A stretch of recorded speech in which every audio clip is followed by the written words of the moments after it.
Hi, welcome back to YouTube channel Mahakali ಕೈ ರುಚಿಗೆ ಸ್ವಾಗತ. ನಾನು ಪ್ರೇಮ. ಇವತ್ತು ನೋಡಿ ಜಿಟಿ ಮಳೆ ಬರುವಾಗ ಈ ಥರ ಪಕೋಡ ಮಾಡ್ಕೊಂಡು ತಿಂದರೆ ತುಂಬ ಚೆನ್ನಾಗಿರುತ್ತೆ. ಇಲ್ಲಿ ನಾನು ಮಾಡಿರೋದು ಸಿಂಪಲ್ಲಾಗಿ ಈರುಳ್ಳಿ ಪಕೋಡ ಮಾಡಿದ್ದೀನಿ. ತುಂಬ ಟೇಸ್ಟಿಯಾಗಿದೆ, ಸಖತ್ತಾಗಿದೆ. ಈ ಮಳೆ ಬರುವಾಗ ಏನಾದರೂ ಬೇಕನ್ನಿಸುತ್ತಲ್ಲ, ಆವಾಗ ಸ್ವಲ್ಪ ಪಕೋಡ ಮಾಡ್ಕೊಂಡು ತಿಂದರೆ ರುಚಿಯಾಗಿರುತ್ತೆ. ಮಕ್ಕಳಿಗೆ ಖುಷಿಯಾಗುತ್ತೆ, ವಯಸ್ಸಾದವ್ರಿಗೂ ಖುಷಿಯಾಗುತ್ತೆ. ಚಹಾ ಕಾಫಿ ಒಟ್ಟಿಗೆ ತುಂಬ ಚೆನ್ನಾಗಿರುತ್ತೆ ನೋಡಿ. ಇದರೊಟ್ಟಿಗೆ ಕಾಯಿ ಚಟ್ನಿ ಅಥವಾ ಟೊಮೆಟೊ ಸಾಸ್ ಇದ್ದರೆ ಸಾಕು, ಸೂಪರಾಗಿರುತ್ತೆ. ಹೇಗೆ ಮಾಡೋದು, ಏನೇನು ಪದಾರ್ಥ ಬೇಕಂಥೇಳಿ ನೋಡೋಣ ಬನ್ನಿ.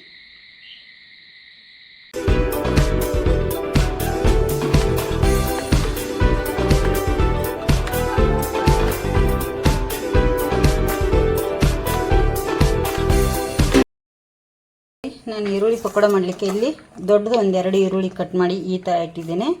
ಇದಕ್ಕೀಗ ರುಚಿಗೆ ತಕ್ಕಷ್ಟು ಉಪ್ಪನ್ನು ಕೂಡ ಆ್ಯಡ್ ಮಾಡ್ತೀನಿ. ಎಷ್ಟು ಬೇಕು ನೋಡಿ ಅಷ್ಟು ಉಪ್ಪನ್ನು ಇದಕ್ಕೆ ಹಾಕೋತಾ ಇದ್ದೀನಿ. ಉಪ್ಪು ನೋಡ್ಕೊಂಡು ಹಾಕೊಳ್ಳಿ, ಜಾಸ್ತಿ ಹಾಕೊಳ್ಳಿಕ್ಕೆ ಹೋಗ್ಬಿಡಿ. ಮತ್ತು ಇಲ್ಲಿ 1 ಟೇಬಲ್ ಸ್ಪೂನ್ನಷ್ಟು ಕೊತ್ತಂಬರಿ ಬೀಜನ ತರಿಯಾಗಿ ಕುಟ್ಟಿ ಇಟ್ಕೊಂಡಿದ್ದೀನಿ ನಾನು. ಇದಕ್ಕೆ 1 ಟೇಬಲ್ ಸ್ಪೂನಷ್ಟು ಜೀರಿಗೆ ಕೂಡ ಹಾಕ್ತಾ ಇದ್ದೀನಿ. ಸ್ವಲ್ಪ ಅಂದರೆ ಚಿಟಿಕೆಯಷ್ಟು ಇಂಗನ್ನು ಕೂಡ ನಾನಿಲ್ಲಿ ಇದಕ್ಕೆ ಸೇರಿಸ್ತಾ ಇದ್ದೀನಿ ನೋಡಿ. ಸ್ವಲ್ಪ ಇದಕ್ಕೆ ಚಿಲ್ಲಿ ಪೌಡರು ಎಷ್ಟು ಬೇಕಾಗುತ್ತೋ ಅಷ್ಟನ್ನು ಇಲ್ಲಿ ಸೇರಿಸ್ತಾ ಇದ್ದೀನಿ ನೋಡಿ. ಇದನ್ನೀಗ ಈ ಥರ ಒಂದು ಸತಿ ಎಲ್ಲವನ್ನು ನಾವು ಮಿಕ್ಸ್ ಮಾಡ್ಕೋಬೇಕಾಗತ್ತೆ ಚೆನ್ನಾಗಿ. ಇದನ್ನೀಗ ಉಪ್ಪು ಹಾಕಿದ ತಕ್ಷಣ ನೀರು ಬಿಡ್ತದೆ. ಸ್ವಲ್ಪ ಈ ಥರ ನಾವು ಮಿಕ್ಸ್ ಮಾಡ್ಕೋಬೇಕು, ಚೆನ್ನಾಗಿರುತ್ತೆ. ಈ ಥರ ಒಂದು ಸತಿ ನಾವೆಲ್ಲವನ್ನು ಮಿಕ್ಸ್ ಮಾಡ್ಕೊಂಡ್ಬಿಟ್ರೆ ಉಪ್ಪು ಖಾರ ಎಲ್ಲ ಹದವಾಗಿರುತ್ತೆ, ಗೊತ್ತಾಗುತ್ತೆ ನಮಗೆ. ಈಗ ಇದಕ್ಕೆ 1 ರಿಂದ 2 ಟೇಬಲ್ ಸ್ಪೂನಷ್ಟು ನಾನು ಅಕ್ಕಿ ಹಿಟ್ಟು ಹಾಕೋತೇನೆ ನೋಡಿ. ಇಲ್ಲಿ ನಾನು ದೊಡ್ಡ ಟೇಬಲ್ ಸ್ಪೂನಿಂದ ಹಾಕಿದ್ದೀನಿ. 2 ಟೇಬಲ್ ಸ್ಪೂನಷ್ಟು ಅಕ್ಕಿ ಹಿಟ್ಟನ್ನು ಹಾಕಿದ್ದೀನಿ. ಅದನ್ನು ಕೂಡ ಒಂದು ಸತಿ ಈಗ ಮಿಕ್ಸ್ ಮಾಡ್ಕೋತೇನೆ ಹೀಗೆ. ಈಗ ಇದಕ್ಕೆ ಎಷ್ಟು ಹಿಡಿಯುತ್ತೆ ನೋಡಿ ಅಷ್ಟನ್ನು ನಾನಿಲ್ಲಿ ಕಡಲೆ ಹಿಟ್ಟನ್ನು ಸೇರಿಸ್ತಾ ಹೋಗ್ತೇನೆ ನೋಡಿ. ಇದಕ್ಕೆ ಎಷ್ಟು ಬೇಕೋ ಅಷ್ಟನ್ನು ನಾನಿಲ್ಲಿ ಕಡಲೆ ಹಿಟ್ಟು ಹಾಕಿ ಇದನ್ನು ಕಲಿಸ್ತೇನೆ. ಈಗ ಇದು ಚೆನ್ನಾಗಿ ನೀರು ಬಿಡುತ್ತೆ, ಇದಕ್ಕೆ ಜಾಸ್ತಿ ಹಿಟ್ಟು ಆಗಬಾರ್ದು, ಚೆನ್ನಾಗಿರೋದಿಲ್ಲ. ಇದನ್ನೆಲ್ಲ ನಾನೀಗ ಹಾಗೆ ಮಿಕ್ಸ್ ಮಾಡ್ಕೊತೀನಿ. ಅದು ಈರುಳ್ಳಿ ನೀರು ಬಿಡುತ್ತೆ ನಮಗೆ ನೋಡಿ. ಈ ಥರ ಕಲಿಸ್ಕೊಂಡಿದ್ದೀನಿ. ಇದಕ್ಕೆ ನಾನೀಗ ಸ್ವಲ್ಪ ಕರಿಬೇವು ಸೊಪ್ಪನ್ನು ಕೂಡ ಇಲ್ಲಿ ಸೇರಿಸ್ತಾ ಇದ್ದೀನಿ, ಕಟ್ ಮಾಡಿ ಇಟ್ಟಿರೋಂಥದ್ದು. ಸ್ವಲ್ಪ ಕರಿಬೇವು ಸೊಪ್ಪು ಕೂಡ ಚೆನ್ನಾಗಿರುತ್ತೆ. ಈಗ ಇದಕ್ಕೆ ಎಲ್ಲವನ್ನು ಇದನ್ನು ನೀಟಾಗಿ ಮಿಕ್ಸ್ ಮಾಡ್ಕೊತೀನಿ ನೋಡಿ. ಈ ಥರ ಈಗ ಕಲಿಸಿಟ್ಟಿದ್ದೇನೆ. ಈಗ ಕಲಿಸುವಾಗಲೇ ನಾವು ಎಣ್ಣೆ ಕೂಡ ಕಾಯ್ಲಿಕ್ಕೆ ಇಡಬೇಕು, ಯಾಕಂದರೆ ಆ ಈರುಳ್ಳಿ ಮೆತ್ತಗಾಗಿಬಿಡ್ತವೆ. ಈಗ ಎಣ್ಣೆ ಕೂಡ ಕಾದಿದೆ, ಬನ್ನಿ ನೋಡಿ. ಇಲ್ಲಿ ಎಣ್ಣೆ ಕಾಯ್ಲಿಕ್ಕೆ ಇಟ್ಟಿದೆ, ಎಣ್ಣೆ ಕೂಡ ಕಾದಿದೆ. ಇಲ್ಲಿ ನಾನು ಏನು ಮಾಡ್ತೀನಿ, ಸ್ವಲ್ಪ ಹಿಟ್ಟನ್ನು ಇದಕ್ಕೆ ಹಾಕ್ತೇನೆ. ಈಗ ಇಲ್ಲಿ ನೋಡಿ ಕಲಿಸಿಟ್ಟಿರೋಂಥ ಹಿಟ್ಟು ನಿಮಗೆ ಯಾವ ಥರ ಬೇಕು ನೋಡಿ ಆ ಥರ ಹಾಕ್ಕೊಳ್ಳಿ.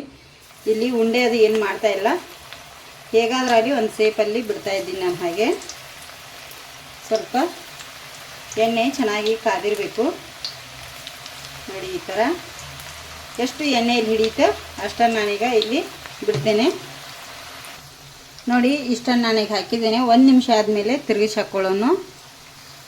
ಈಗ ಇದನ್ನು ನಾನು ಒಂದೊಂದಾಗಿ ತಿರುಗಿಸಿ ಹಾಕೋತೇನೆ ನೋಡಿ. ಬಿಡಿಯಾಗಿ ಚೆನ್ನಾಗಿ ಬಂದವು ನೋಡಿ. ಈರುಳ್ಳಿ ಪಕೋಡ ಈ ಮಳೆಗಾಲಕ್ಕೆ ಸೂಪರಾಗಿರುತ್ತೆ. ಚಹಾ ಕಾಫಿ ಒಟ್ಟಿಗೆ ಸಾಯಂಕಾಲ ಅನ್ನಕ್ಕೆ ಸೈಡ್ ಡಿಶ್ ಆಗಿ ತುಂಬ ಚೆನ್ನಾಗಿರುತ್ತೆ. ಚಿಕ್ಕ ಮಕ್ಕಳು ಹಿಡಿದು ದೊಡ್ಡವರವರಿಗೂ ಬೇಕು ಈರುಳ್ಳಿ ಪಕೋಡ. ಇದು ಆಲ್ಮೋಸ್ಟ್ ಎಲ್ಲರೂ ತಿನ್ನೋದೇನೆ, ತುಂಬ ಇಷ್ಟ ಆಗುತ್ತೆ ನೋಡಿ.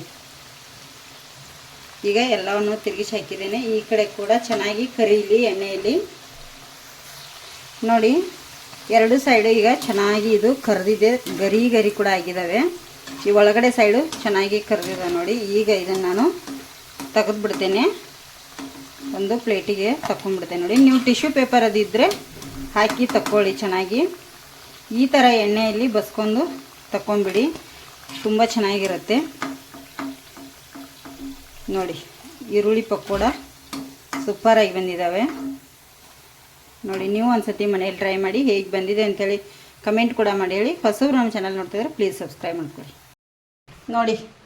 ಈರುಳ್ಳಿ ಪಕೋಡ ಈ ಮಳೆಗೆ ಚಹಾದೊಟ್ಟಿಗೆ ಕಾಫಿ ಒಟ್ಟಿಗೆ ತುಂಬ ಚೆನ್ನಾಗಿರುತ್ತೆ. ಅನ್ನಕ್ಕೆ ಕೂಡ ಸೈಡ್ ಡಿಶ್ ಆಗಿ ತುಂಬ ಚೆನ್ನಾಗಿರುತ್ತೆ. ತುಂಬ ಗರಿಯಾಗಿ ನಾ ಅಕ್ಕಿ ಹಿಟ್ಟು ಹಾಕಿರೋದ್ರಿಂದ ತುಂಬ ಗರಿಗಿರಿಯಾಗಿ. ಇನ್ನೊಂದು ಟಿಪ್ಸ್ ಏನಂದರೆ, ಈರುಳ್ಳಿ ಹಾಕಿ ನಾವು ಕಡಲೆ ಹಿಟ್ಟು ಅಕ್ಕಿ ಹಿಟ್ಟು ಹಾಕಿ ಕಲಿಸ್ತೀವಲ್ಲ ಫ್ರೆಂಡ್ಸ, ಕಲಿಸಿದ ತಕ್ಷಣ ಕೂಡಲೇ ಎಣ್ಣೆಯಲ್ಲಿ ಬಿಡಬೇಕು.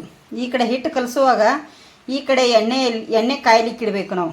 ಅಂದರೆ ಈರುಳ್ಳಿ ಒಳಗಡೆದು ಮೆತ್ತಗಾಗಲ್ಲ, ಗರಿಗಿರಿಯಾಗಿ ಚೆನ್ನಾಗಿರುತ್ತೆ ಅಂಥೇಳಿ ಅಷ್ಟೇ. ಟೊಮೆಟೊ ಸಾಸ್ ಒಟ್ಟಿಗೆ ಆದರೂ ತಿನ್ನಿ, ಇಲ್ಲಾಂದರೆ ಕಾಯಿ ಚಟ್ನಿ ಆದರೂ ಮಾಡ್ಕೊಂಡು ತಿನ್ನಿ, ತುಂಬ ಚೆನ್ನಾಗಿರುತ್ತೆ. ಹೇಗೆ ಬಂದಿದೆ ಅಂಥೇಳಿ ಕಮೆಂಟ್ ಕೂಡ ಮಾಡಿ ಹೇಳಿ.